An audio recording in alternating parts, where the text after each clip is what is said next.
오늘 주시는 말씀입니다. 이에 스스로 돌이켜 이르되 내 아버지에게는 양식이 풍족한 품꾼이 얼마나 많은가. 나는 여기서 줄여 죽는구나. 아멘. 누가복음 15장 17절 말씀입니다. 유대교에서 성경을 해석하는 방법의 하나는 미드라시라는 방법이 있는데, 이는 성경 한 구절 한 구절을 개개인의 상황에 맞도록 적용해서 해석하는 방법입니다. 이런 의미에서 오늘 시편 73편을 함께 묵상하시면 참 좋으리라고 생각이 듭니다. 사랑하는 여러분, 탕자 이야기는 우리가 잘 알고 있습니다. 많이 들어봤습니다.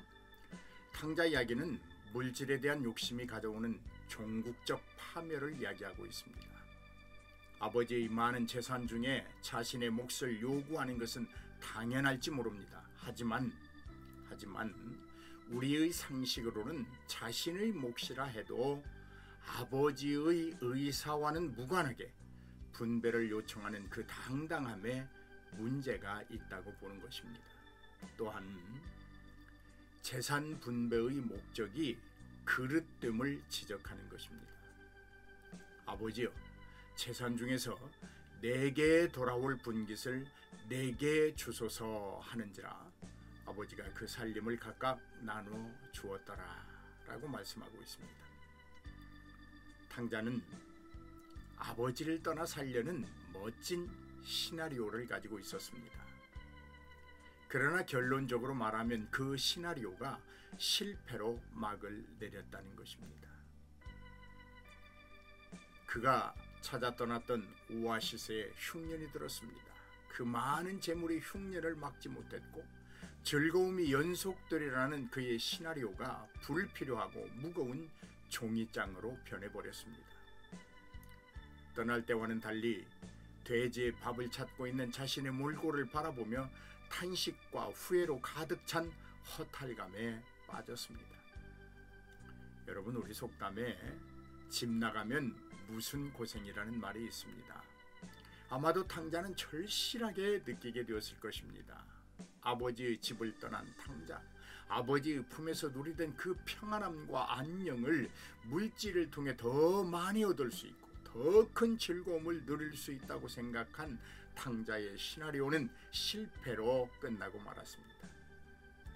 작은 행복에 감사할 줄 모르는 탕자, 조금은 자신을 억제함으로 누릴 수 있는 평안함, 일정한 규제 속에서 얻게 되는 안정감, 이런 것들을 등한시하고 그릇된 의지를 쫓던 탕자, 자신의 욕심이 우선시되는 잘못된 성취, 혹시 이것이 우리의 현실은 아닐까요?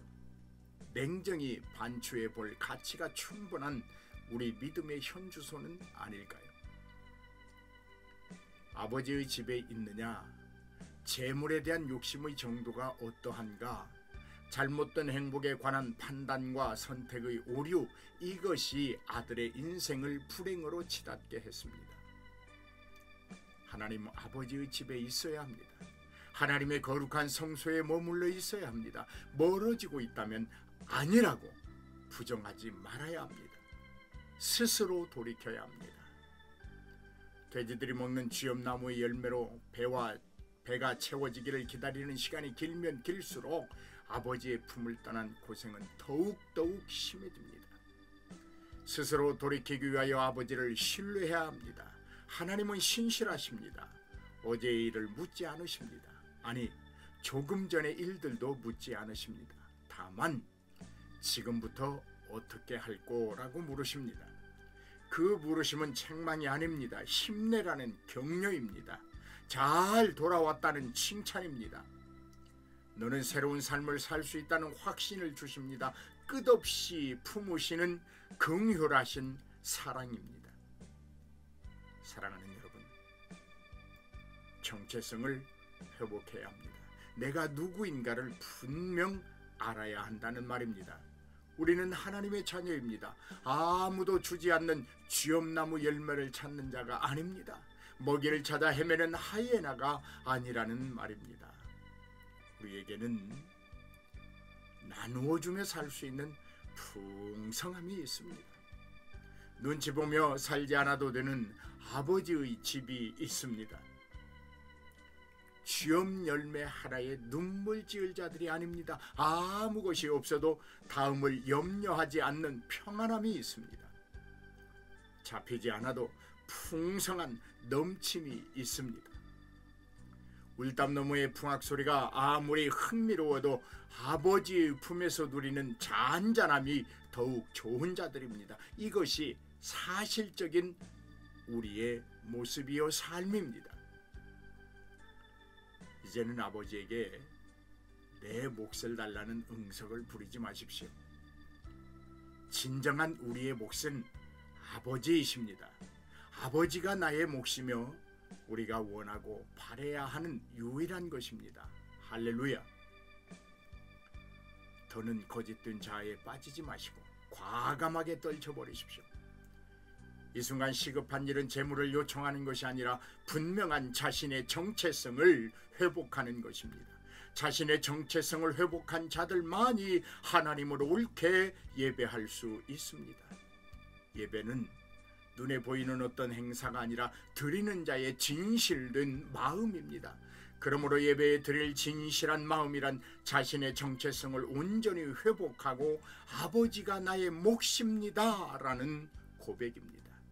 어렵지 않습니다. 생각의 전환이 필요합니다. 재물의 즐거움이 아니라 아버지가 전부라고 의식된 머리가 필요합니다. 마음에 무엇을 담을 것인가에 고민이 필요합니다. 사람이 마음을 다스리기란 어려운 문제입니다. 어떻게 살며 무엇을 위하여 살 것인가라는 문제이기 때문입니다.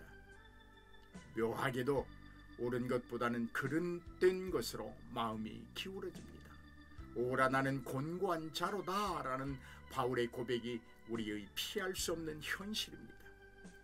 마음에 영생을 담으십시오.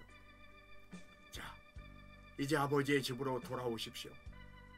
이 땅의 주염이 아니라 영원한 잔치를 베푸시는 버선발의 아버지를 목 놓아 부르시고 찾으십시오. 오직 살 길은 이 길이 유일합니다. 할렐루야. 사랑하는 여러분, 무엇으로 즐거워하고 무엇으로 배를 채우려는가? 우리 함께 기도하며 나아가십시다. 할렐루야.